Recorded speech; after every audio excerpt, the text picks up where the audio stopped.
What's up guys, Cables here. Today I'm doing my review of Star Wars The Clone Wars Season 4, Episode 20, and the title was called Bounty. Now I know that I'm late with this review, but I had computer problems, but they've been resolved, so I'm here to do this review. So let's begin. So it starts off with this episode with Ventress landing on Tatooine, and pretty much she went to Tatooine because she has to know where else to go, because she is lost, and originally she first went back to the Night Sisters because she wanted a sense of purpose. But ever since the massacre happened by Count General Grievous and the Droid Army, she is once again left alone, and now she has to find her own destiny, her own future, and try to figure out what to do with her life.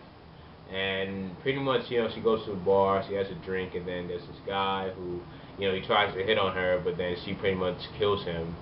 And this causes her to be confronted by Bossk and Lots.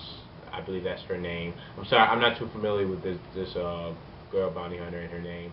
But basically, Bossk confronts her, and then they pretty much say that they need a sixth person because Ventress killed the other guy. So Ventress agrees because she has nothing else to do and she needs the money.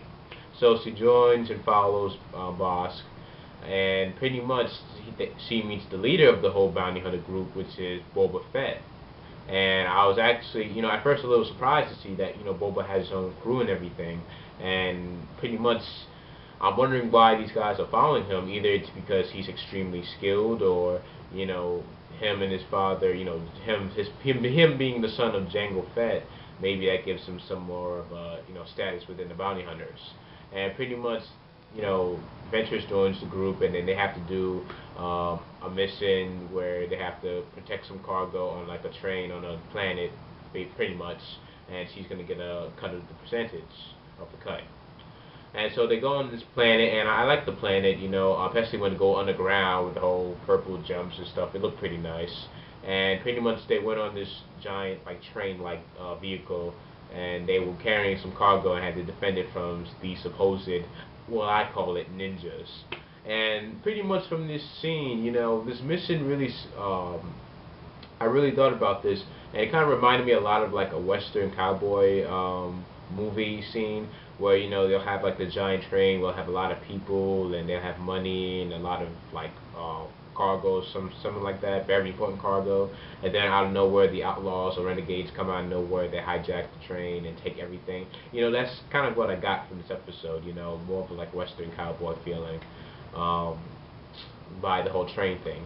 And so pretty much, the supposed, ninjas, like I said, I'm calling them ninjas, they come out of nowhere, and pretty much they're trying to steal like a certain chest.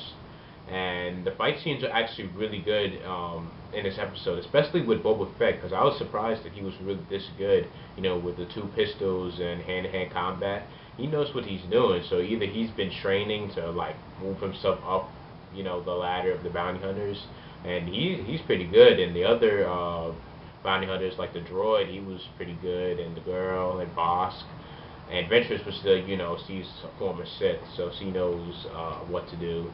And the ninjas were actually pretty cool, they had like these laser blades, and they were good with hand-to-hand combat. I really liked that, the whole thing with this battle.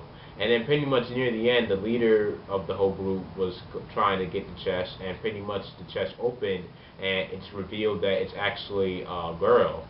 And this is the thing with bounty hunters, where if you choose to be a bounty hunter, there's really no good or bad side. There's no good, heroes or villains, basically, because you don't know what type of job you're gonna get. You don't really know the details of most of your missions, and you don't know if you're working for the supposed good guy or the bad guy. Which I really like the whole thing with the bounty hunters, because they just go with the flow.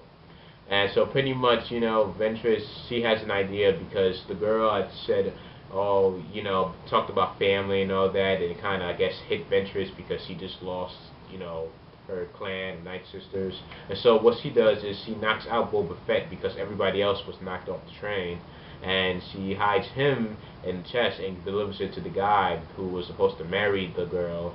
And pretty much she gets the money, and then she escapes, and then she once again bribes the brother because by holding the sister hostage, and she gets even more money from that. And then you would think that afterwards that Ventress would just leave, but she doesn't. She actually goes back to Bossk and the others and takes her percentage and gives the rest to Bossk and the other bounty hunters.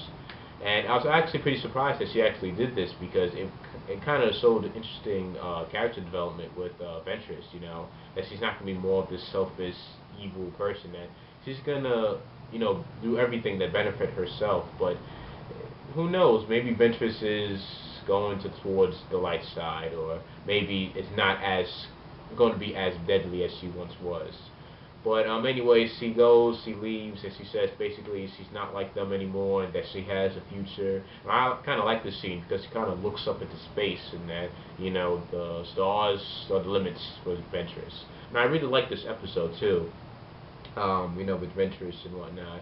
So overall, this was a good episode. Good development of, you know, Ventress as a character, and the fight scenes were really well done. Once again with Boba Fett, and the other bounty hunters were interesting. It would have been even more interesting if Ventress actually stayed with this group a little bit longer, you know, because the group itself could actually look like it could be pretty threatening. But anyways, that's all my review of the episode. Please subscribe if you have not already, and please comment below your thoughts about the episode, what you liked about it, disliked about it, and please thumbs up this video if you did enjoy it, and thank you for watching, and I'll see you guys tomorrow for the return of Darth Maul in episode 21, Brothers, and I can't wait to see that episode, and I have a lot to talk about, so stay tuned for that. Peace.